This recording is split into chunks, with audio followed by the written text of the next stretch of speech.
आप सभी को मेरा नमस्कार। आज मैं आप सभी को एक ऐसे राजनेता के राजनीतिक जीवन, उनके राजनीतिक संघर्ष, उनके जीवन की जुड़ी हुई कहानियों के बारे में आपको बताने का प्रयास करूंगा, जो एक साधारण किसान परिवार में जन्मे, गांव की मिट्टी में बड़े हुए और देश की और प्रदेश की राजनीति में एक महत्वपूर्ण आयाम स्थापित किया, एक महत्वपूर्ण स्थान हासिल किया।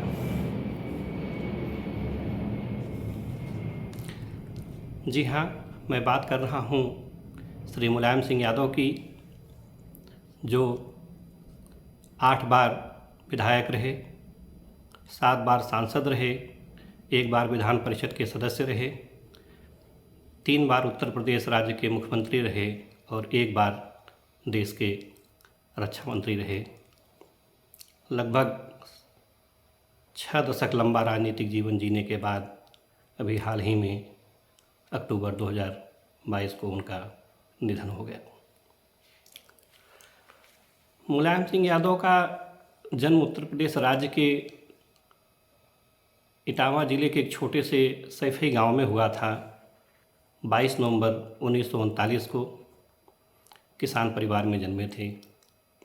उनके पिता सुधर सिंह खेतीबाड़ी का काम करते थे और माताजी श्रीमती मूर्ति देवी एक गृहिणी थीं। मुलायम सिंह यादव का बचपन वैसे ही बीता जैसे कि एक आम ग्रामीण परिवेश में किसान परिवार के बच्चों का बीतता है। अपनी प्रारंभिक शिक्षा स्थानीय स्तर से लेने के बाद मुलायम सिंह ने आगरा विश्वविद्यालय से अपनी उच्च शिक्षा की डिग्री प्राप्त की। उन्होंने राजनीति विज्ञान विषय से एमए किया। बाद में उन्होंने बीटी का कोर्स कर लिया और एक विद्यालय में अध्यापन कार्य से जुड़ गए, जहां वो अंग्रेजी पढ़ाया करते थे। मुलायम सिंह यादव के जीवन का एक दूसरा पहलू भी था। मुलायम सिंह यादव को कुश्ती से बड़ा शौक़ था और वो अक्सर अखाड़ों में दंगल लड़ने के लिए जाया करते थे। दांव पेच भी अच्छे जानते थे और इसी कुश्ती के अखाड़े के प्रेम ने उनको राजनीति के अखाड़े तक पहुंचा दिया, ऐसा माना जाता है।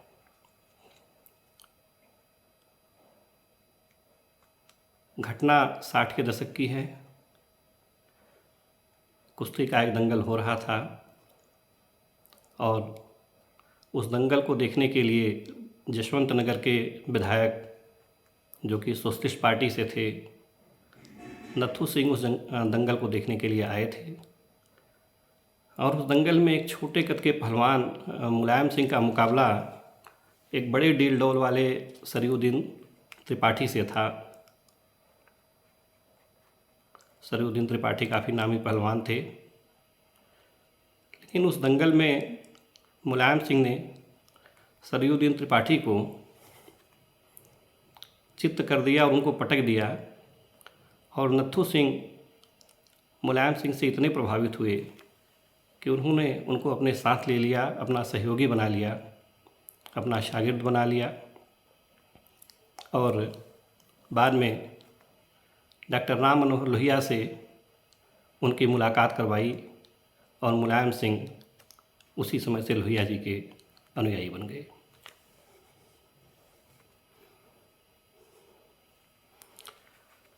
डॉक्टर राम मनोहर लोहिया उस समय समाजवादी आंदोलन के एक बहुत बड़े प्रखर नेता थे। सरकार की नीतियों के खिलाफ अक्सर वे धरना, प्रदर्शन, आंदोलन निरंतर किया करते रहते थे। जनता के हितों में जनता की आवाज़ उठाने के लिए वो निरंतर सड़क पर संघर्ष किया करते थे। उसी समय फर्रुखाबाद में नहर रेट आंदोलन हुआ और उस नहर रेट आंदोलन बड़ा चर्चित आंदोलन था, और डॉक्टर लोहिया ने जहाँ पे किसानों के हित के लिए वो आंदोलन किया था, और मुलायम सिंह यादव भी उस आंदोलन से जुड़े थे। डॉक्टर लोहिया से पत्रकार अक्सर पूछा करते थे, उस समय तो ऐसी मीडिया थी नहीं इस टाइप में, कि इतनी प्रिंट मीडिया का कुछ था नहीं,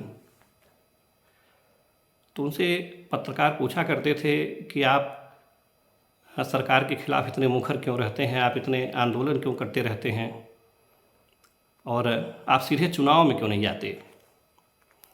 तो डॉक्टर लोहिया का कहना था कि जिंदा कौमें 5 साल इंतज़ार नहीं करती, और उनका ये दिया गया स्टेटमेंट बाद में राजनीति के लिए एक स्लोगन बन गया, और उनके इस स्लोगन को जिस राजनेता ने अपने जीवन में सबसे ज़्यादा उतारा वो मुलायम सिंह यादव थे, जो सत्ता में न रहते हुए भी हमेशा सड़क से लेके सदन तक अपनी आवाज़ को उठाया करते थे, अपनी आवाज़ को रखा करते थे।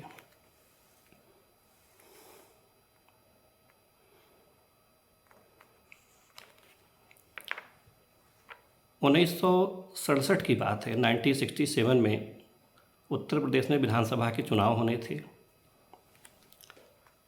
इटावा जिले की जसवंत नगर सीट है, उस सीट से नत्थू सिंह ने मुलायम सिंह यादव को लड़ाने का फैसला किया, और उन्होंने लोहिया जी से इस बात के लिए आग्रह किया, उनको मनाया कि जसवंत नगर सीट पर मुलायम सिंह यादव को चुनाव लड़ा दिया जाए।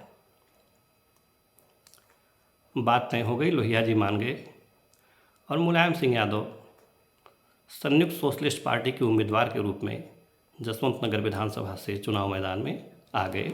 उस समय लोहिया जी की पार्टी थी संयुक्त सोशलिस्ट पार्टी, जिसको कि शार्ट में संसोपा कहा जाता था। एक पिछड़ी जातियों के हक में उन्होंने उस समय नारा ये चलता था कि संसोपा ने बांधी गांठ, पिछड़े पाँवें 100 में 60। तो उसी संयुक्त सोशलिस्ट पार्टी के बैनर तले मुलायम सिंह को जसवंत नगर विधानसभा सीट से उतारा गया। मुलायम सिंह के सामने जो प्रतिद्वंदी खड़े थे वो थे एडवोकेट लाखन सिंह। लाखन सिंह बड़े मजबूत नेता माने जाते थे, प्रभावी नेता माने जाते थे। मुलायम सिंह के पास संसाधनों का अभाव था, पैसे नहीं थे। अब चुनाव प्रचार कैसे हो, तो चुनाव प्रचार शुरू किया गया साइकिल से। मुलायम सिंह यादव के मित्र थे श्री दर्शन सिंह, तो दर्शन सिंह और मुलायम सिंह साइकिल से प्रचार करने के लिए निकला करते थे। दर्शन सिंह यादव साइकिल चलाते थे, मुलायम सिंह उस पर बैठते थे, और इसी साइकिल से जो उनकी राजनीतिक यात्रा शुरू हुई थी, इसी कारण से जब 1992 में मुलायम सिंह ने अपनी खुद की पार्टी समाजवादी पार्टी का गठन किया, तो उन्होंने चुनाव आयोग से साइकिल चुनाव चिन्ह की मांग करी थी, जो उनको मिल गई। फिलहाल साइकिल से चुनाव प्रचार शुरू तो कर दिया, लेकिन ये लगने लगा कि इतने बड़े विधानसभा क्षेत्र में साइकिल से पहुंच पाना संभव नहीं होगा। ऐसी परिस्थिति में उन्होंने अपने लोगों से सहयोग की अपील की और एक नारा दिया, 1 वोट 1 नोट। वहाँ के लोगों ने मुलायम सिंह यादव का पूरा समर्थन किया, चंदा जुटाया गया, उस चंदे से पुरानी एम्बेसडर कार खरीदी गई, और उसी चंदी के पैसे से उस एम्बेसडर कार में तेल भराया जाने लगा और प्रचार प्रसार चलने लगा।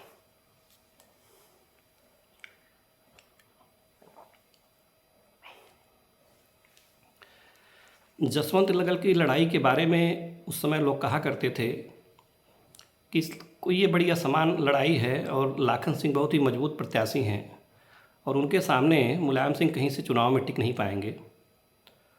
गांव की भाषा में ये भी कहा गया कि ये तो शेर और चूहे की लड़ाई है, और इसका कोई मुलायम सिंह का चुनाव जीतना लगभग असंभव और नामुमकिन था।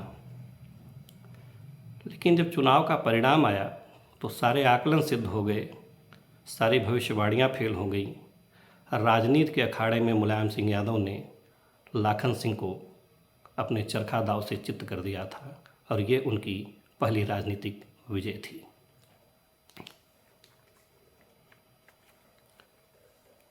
लाखन सिंह को हराकर 28 साल की उम्र में मुलायम सिंह यादव विधायक बन गए, वो माननीय बन गए, सदन में पहुंच गए। उसी समय एक घटना और भी घटित हुई।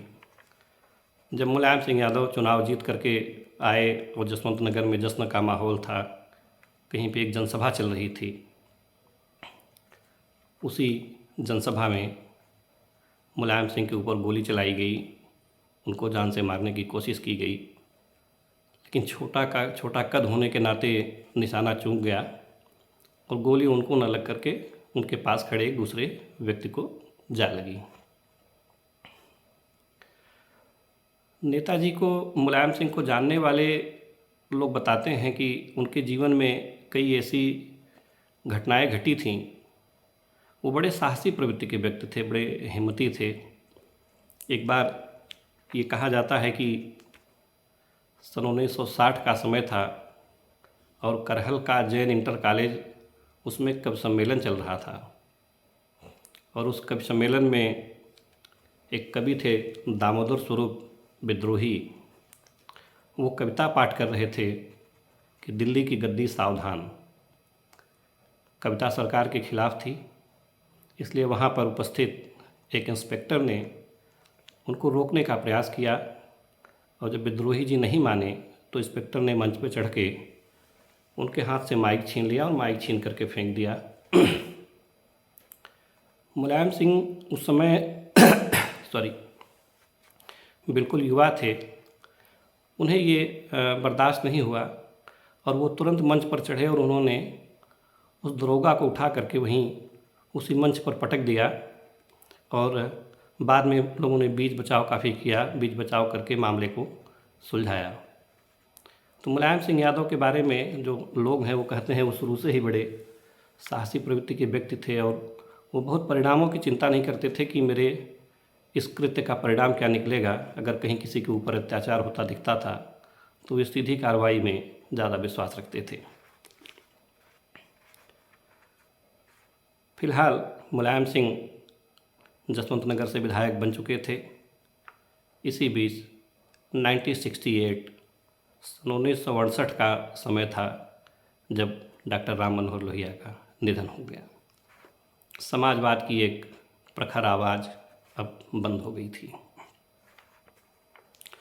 लोहिया जी के निधन के बाद मुलायम सिंह पश्चिमी उत्तर प्रदेश के किसान नेता, जाट नेता, जो कि किसानों के मुद्दे पर राजनीति किया करते थे, चौधरी चरण सिंह के संपर्क में आ गए और चौधरी चरण सिंह की पार्टी भारतीय क्रांति दल, जिसे बीकेडी कहा जाता है, बीकेडी में शामिल हो गए। बहुत ही कम समय में मुलायम सिंह चौधरी चरण सिंह के बहुत करीब आ गए और निरंतर उनके साथ किसानों के हितों को लेकर के संघर्ष करते दिखे। 1974 में मुलायम सिंह फिर से विधायक बने और इसी साल भारतीय क्रांति दल यानी बीकेडी और संयुक्त सोशलिस्ट पार्टी दोनों का विलय हो गया और एक नया दल बना जिसका नाम दिया गया लोकदल। 1974 में लोकदल का गठन होता है। इसी समय देश में एक नए प्रकार की राजनीति जन्म ले रही थी। इंदिरा गांधी के विरुद्ध जयप्रकाश नारायण आंदोलन किए हुए थे और ये आंदोलन पूरे उत्तर भारत में बड़ी तेज़ी से फैल रहा था। इंदिरा गांधी के खिलाफ असंतोष लोगों में बढ़ता जा रहा था जनता के स्तर पे, और जितने भी इंदिरा विरोधी राजनीतिज्ञ थे, नेता थे, वो सारे लोग एक मंच पर आ रहे थे। सन 1975 में इंदिरा गांधी ने इमरजेंसी की घोषणा कर दी। इस पूरे देश में आपातकाल लगा दिया गया। भारतीय संविधान के अनुच्छेद 352 का प्रयोग करते हुए भारत के राष्ट्रपति ने इस देश में आपातकाल की घोषणा कर दी प्रधानमंत्री की अनुशंसा पे। सारे बड़े नेता गिरफ्तार कर लिए गए, बड़े पैमाने पर गिरफ्तारियां हुई, लोग जेलों में ठूंसे गए। मुलायम सिंह यादव भी उस आंदोलन से जुड़े थे, इसलिए मुलायम सिंह यादव को भी गिरफ्तार कर लिया गया और उनको इटावा जेल में रखा गया। लगभग 18-19 महीने तक मुलायम सिंह आपातकालीन में बंदी के रूप में जेल में रहे। 1977 में इस देश में लोकसभा के चुनाव हुए और उसके साथ विधानसभा के चुनाव हुए। उसके पहले इमरजेंसी हटा ली गई और नेताओं को रिहा कर दिया गया था। सन 77 का चुनाव हुआ। कांग्रेस केंद्र और राज्य दोनों स्थानों पर सत्ता से बाहर हो गई, चुनाव हार गई। उत्तर प्रदेश में जनता पार्टी की सरकार बनी और राम नरेश यादव मुख्यमंत्री बने। उस राम नरेश यादव की सरकार में मुलायम सिंह यादव पहली बार मंत्री बने और उनको मंत्रालय दिया गया सहकारिता और पशुपालन। 30 वर्षों के राजनीतिक संघर्ष के बाद मुलायम सिंह को पहली बार सरकार में शामिल होने का मौका मिला। उसमें मुलायम सिंह यादव बहुत व्यापक पैमाने के जनाधार वाले नेता नहीं माने जाते थे। उनका स्थानीय प्रभाव ही था और जब उनको मंत्री बनाया गया तो उनके तमाम जो लोग थे, आलोचक थे, वो व्यंग में कहा करते थे कि जैसा काम किया करते थे वैसा ही विभाग भी दे दिया गया। सरकार ज़्यादा दिनों तक नहीं चली। आपसी अंतर्विरोधों के नाते सरकार गिर गई। 1980 में फिर से चुनाव हुए और कांग्रेस बड़े बहुमत के साथ सत्ता में आई।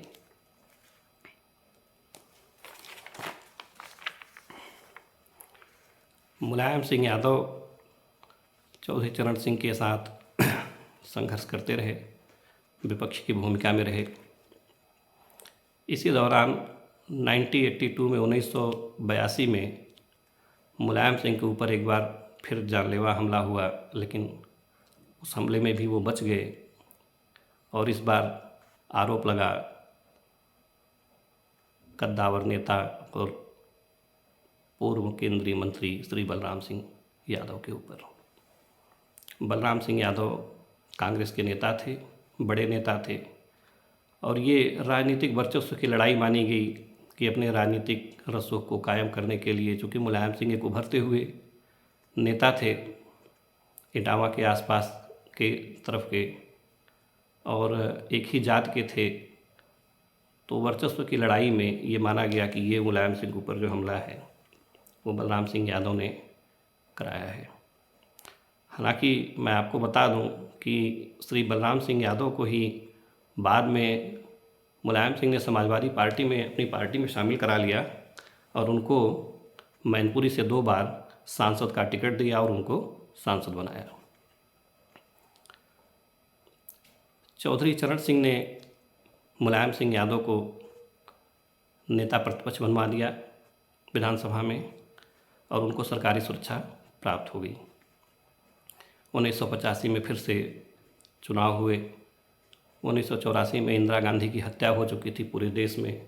उनकी हत्या के बाद एक सहानुभूति की लहर थी और उस सहानुभूति के कारण कांग्रेस की सरकार बनी और मुलायम सिंह यादव विपक्ष में रहकर जनता के मुद्दों को लेकर के संघर्ष करते रहे।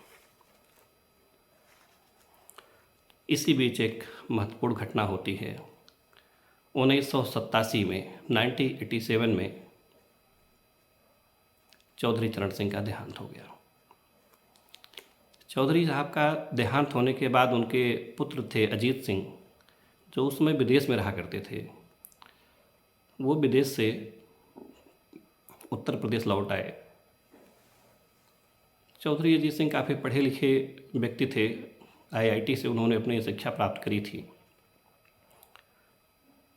तो जब ये उत्तर प्रदेश लौट करके आए तो चौधरी चरण सिंह के पुत्र होने के नाते अपने को चौधरी चरण सिंह का उत्तराधिकारी भी मानते थे, उनका वारिस मानते थे और लोकदल में स्वयं को सबसे बड़े नेता के रूप में स्थापित भी करना चाहते थे।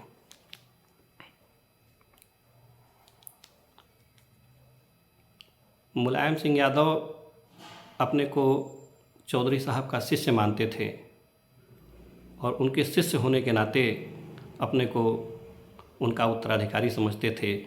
और सच्चाई की भी बात यही है कि ज़मीन से निकले हुए नेता थे मुलायम सिंह, तो समर्थन भी उनको अधिक प्राप्त था। चौधरी अजीत सिंह के विदेश से लौट आने के बाद लोकदल में कब्जे की जंग शुरू हो गई। चौधरी अजीत सिंह ने लोकदल को तोड़ दिया। 55 विधायकों के साथ उन्होंने 55 विधायकों को चौधरी साहब चौधरी चरण सिंह के प्रति वफादारी, उनके प्रति निष्ठा का वास्ता दे करके 55 विधायकों को अपने पाले में ले लिया और एक नया दल बना लिया जिसका नाम दिया गया लोकदल अ। दूसरा जो दल बना लोकदल में उसका नाम रखा गया लोकदल ब और उसके अध्यक्ष बने हेमवती नंदन बहुगुणा।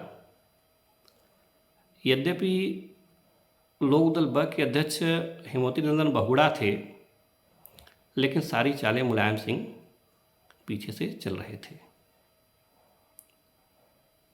ये सूचना प्राप्त हुई कि मुलायम सिंह यादव को अजीत सिंह नेता प्रतिपक्ष के पद से हटाना चाहते हैं। उसमें बहुत सी बातें सामने आने लगी, यद्यपि इसका कोई कहीं रिकॉर्ड नहीं मिलता है कि विधायक दल की बैठक हो रही थी तो जब बैठक अजीत सिंह ने अपने विधायकों के साथ कर रहे थे तो मुलायम सिंह ने अपने लठे तैनात कर दिए थे। लेकिन उसके बाद भी 55 विधायकों के समर्थन के साथ अजीत सिंह ने विधानसभा अध्यक्ष और गवर्नर को ये चिट्ठी भेजी कि मुलायम सिंह को नेता प्रतिपक्ष पद से हटा दिया जाए। और चूँकि उनके पास समर्थन था इसलिए मुलायम सिंह नेता प्रतिपक्ष पद से हटा दिए गए। अब ये कहा जाने लगा कि लोकदल पर अजीत सिंह का प्रभाव बढ़ गया है या चौधरी साहब के उत्तराधिकारी के रूप में अब अजीत सिंह की ही मान्यता होगी और ये मुलायम सिंह का राजनीतिक अवसान काल है। लेकिन जो लोग मुलायम सिंह को जानते थे उनका ये कहना था कि कमजोरी को ताकत में ही बदल लेना मुलायम सिंह की सबसे बड़ी खूबी है। और इस कथन को मुलायम सिंह ने कुछ ही दिनों में सिद्ध करके दिखा दिया।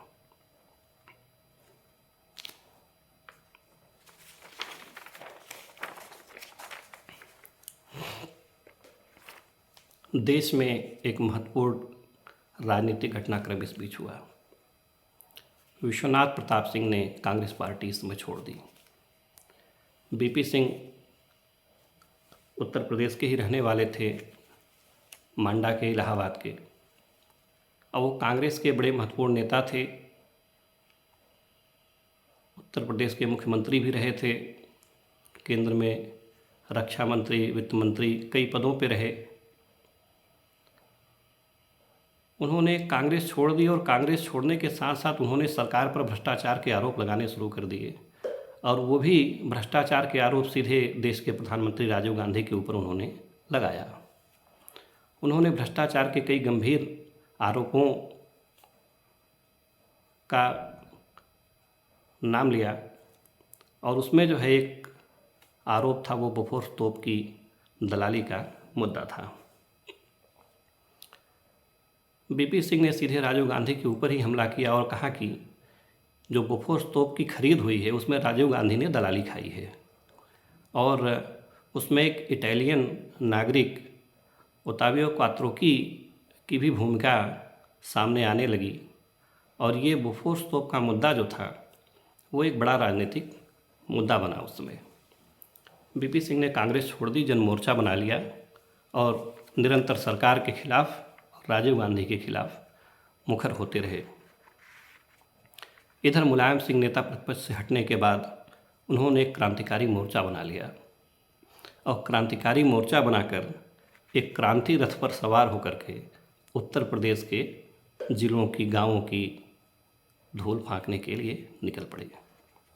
बेसिकली वो कोई क्रांति रथ कोई रथ नहीं था, एक मेटाडोर की गाड़ी थी और उसी मेटाडोर की गाड़ी में मुलायम सिंह चलते थे। अब वो गाड़ी इस समय दिखती नहीं है, जो पुराने लोग होंगे उनको पता होगा, वो मिनी बस टाइप की एक हुआ करती थी जो सड़क पे सवारियां ढोने का काम करती थी। तो मुलायम सिंह उसी मेटाडोर कार पर सवार होकर के क्रांति रथ पर निकल पड़े और गांव-गांव जा कर के लोगों के बीच में अपनी बात को रखना शुरू किया। ये पहली बार था कि मुलायम सिंह का जो प्रभाव था वो कह सकते हैं कि पैन यूपी या पूरे उत्तर प्रदेश तक पहुंचना शुरू हुआ।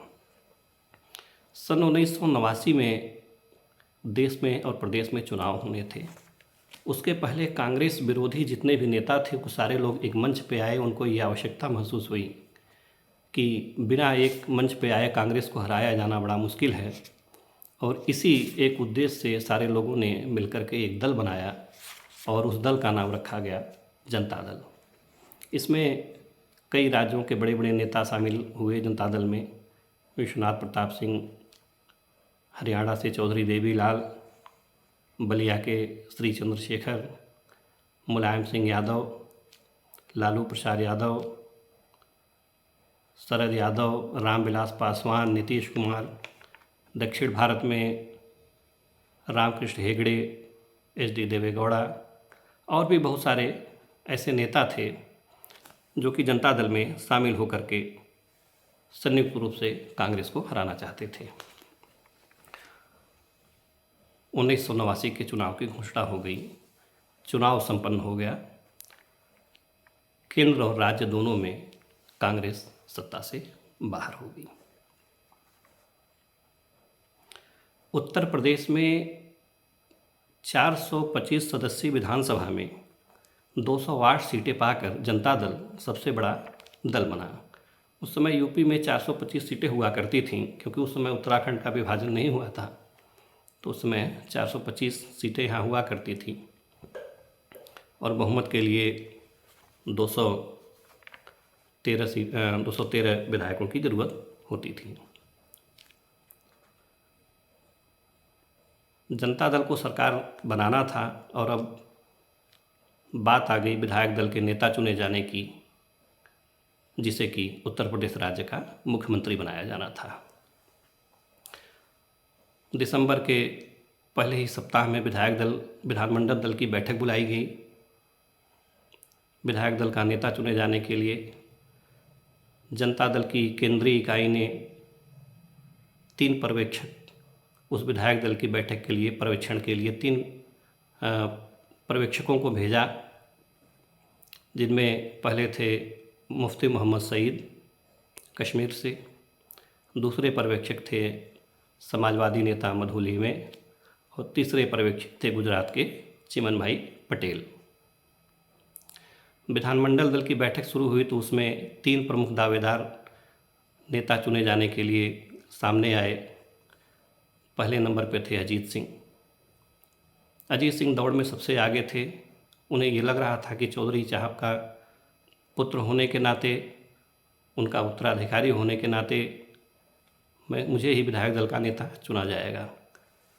दूसरा कारण ये भी था कि चौधरी साहब को बीपी सिंह का पूरा समर्थन था और बीपी सिंह को संसदीय दल का नेता चुने जाने में जो व्यक्ति उनके साथ सबसे पहले खड़े थे उनमें अजीत सिंह भी थे।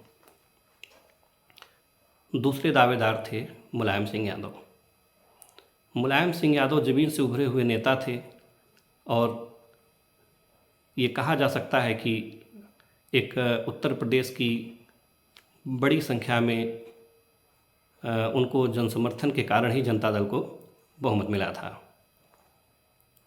तीसरे दावेदार थे जिनका कुछ लोग समर्थन कर रहे थे, वो अमेठी राजघराने के संजय सिंह थे। विधानमंडल दल की बैठक शुरू हुई, बड़ी गहमा-गहमी थी, मीडिया का भी जमावड़ा था। लोगों को लग रहा था कि अजीत सिंह विधायक दल के नेता चुन लिए जाएंगे और वही मुख्यमंत्री होंगे। लेकिन जब विधानमंडल दल की बैठक ख़त्म हुई जनता दल की, तो मुलायम सिंह यादव कमरे के बाहर मुस्कुराते हुए विजयी मुद्रा में निकले। मुलायम सिंह यादव को जनता दल विधायक दल का नेता चुन लिया गया था, जिन्हें कि अब उत्तर प्रदेश राज्य का मुख्यमंत्री बनना था। मुलायम सिंह यादव ने एक बार फिर राजनीतिक अखाड़े में अपने सभी विरोधियों पर चरखा दाव चल दिया था।